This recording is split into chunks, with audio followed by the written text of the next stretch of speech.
tired, they got family, kids, obligations. But read like your life depends on it and inform yourself. The best thing you can do as a citizen, and it's your obligation, is to inform yourself. Because this information is all out there. Read, inform yourself. I think Tom Rodgers had several good points, but I think just speaking from the gentleman had a question about what's looming on the horizon, what's imminent. We certainly wish we had a crystal ball to see what's on the horizon as far as legislation and reforms and whatever else. But the fact is, money still operates this country. It circulates around D.C. I think it's important that from a tribal level, from my perspective, to make sure that our money is applied in a legal fashion and within ethical boundaries. We unfortunately, whether you have a Democratic or Republican administration, as an Indian tribe, we still have to take part in democracy. A lot of times, it takes money to achieve goals or to advocate for certain causes. But like I said, as tribal leaders, one of the big lessons that I've learned throughout this whole unfortunate scandal is that we have to be good stewards of our resources and apply them wisely, and make sure that we conduct the right amount of due diligence as to who our associates may be, so that we don't get entangled with a huge unprecedented scandal of this scale.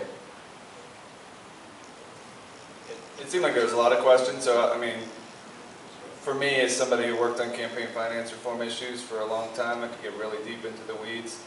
I think there's no doubt there's got to be a balance reached, and ultimately, I think you made a good point about all of us looking ourselves in the mirror. At the end of the day, the currency that matters most to any elected official is the vote. And you know what? If somebody's going to spend $1 million and it's going to lose votes, you know, I think I look at the case right now on healthcare, and what's going on in Nebraska is a very interesting case to look at in terms of the electorate mattering more than money. Even in the arena where, to me, you know, it's like you start talking about public deals, you know, within the Congress, where it's not outside lobbyists giving outside money to try and get their interest advanced. It's senators cutting deals amongst themselves. The people in Nebraska have just risen up against their own senator who was trying to save them from having to pay for health care and getting all the benefits. So it's an interesting, it's a tough topic to really dig into, and I don't know that we've got enough time to do it. But. I'm curious how you feel about gambling as a way to make legitimate money. I mean, gambling is also exploitation. When you think about it, you know, when I see people working in casinos, making minimum wage, not having benefits, being illegal, how do you justify spending all that money to get gambling for that certain amount of people when it's taking advantage of people's addictions? That is certainly a multi-pronged question. But being, of course, let me respond to that. I definitely don't shy away from that. I actually, that's one of the top 3 questions that I get as an Indian. But the fact is, our tribe, and this kind of takes me to the question of critics and pundits and detractors of gaming in general, not just Indian gaming.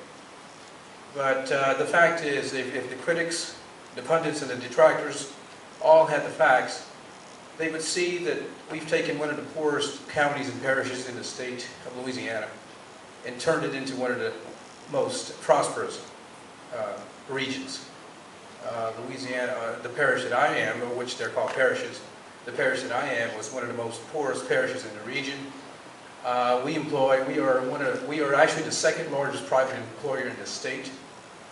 Just to kind of give you a sense, our annual payroll alone in 2008 was 60 million plus. 94.5% of our employees are non-Indians.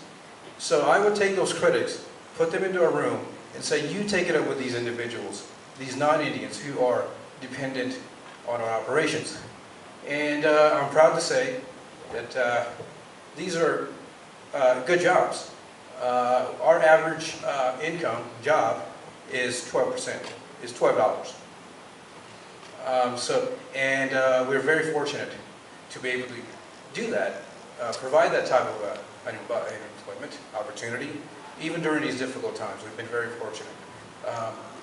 Also, the direct economic impact, I'm not sure what exactly the number was as far as the last reporting. Direct economic impact into the region has just been tremendous.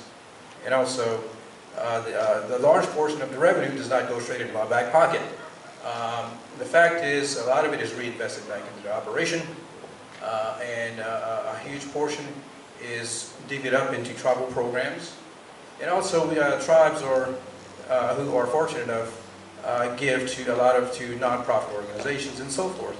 So I would say tribes that have gaming have contributed a significant amount economically and socially. The standards of living have just tripled and just increased in one of the poorest regions of the state. And the fact is, we did it in a legal way through rules that Congress approved, and we're taking part in good old Anglo capitalism and taking advantage of that.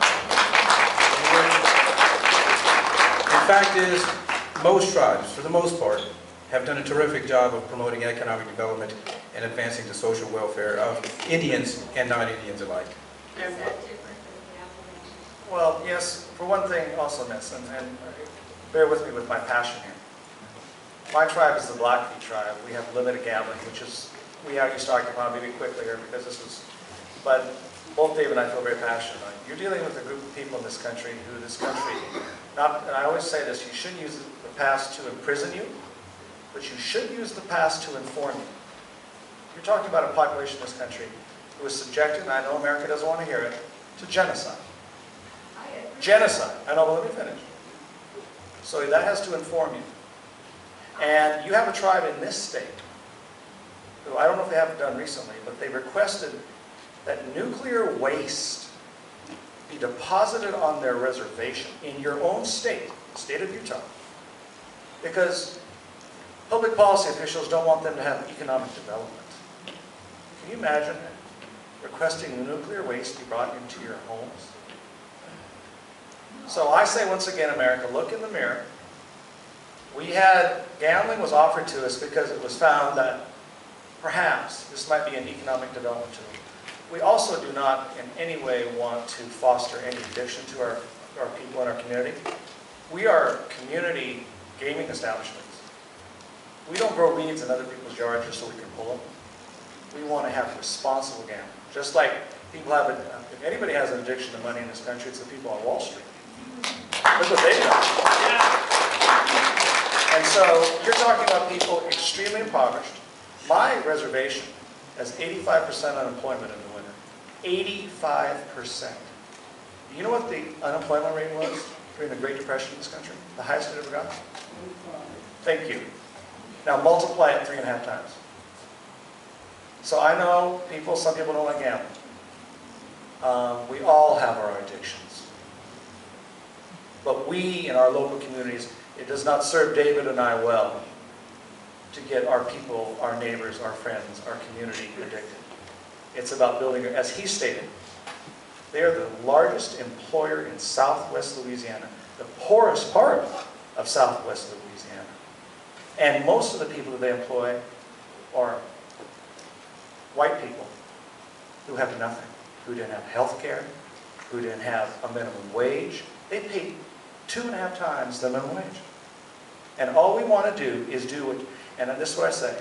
When my children are as healthy as yours, and my elders are as taken care of with health care as yours, then speak to me. And that's not directed to you personally. I'm just talking about the Native American policy in this country, of what we've had to fight for, and what little we have.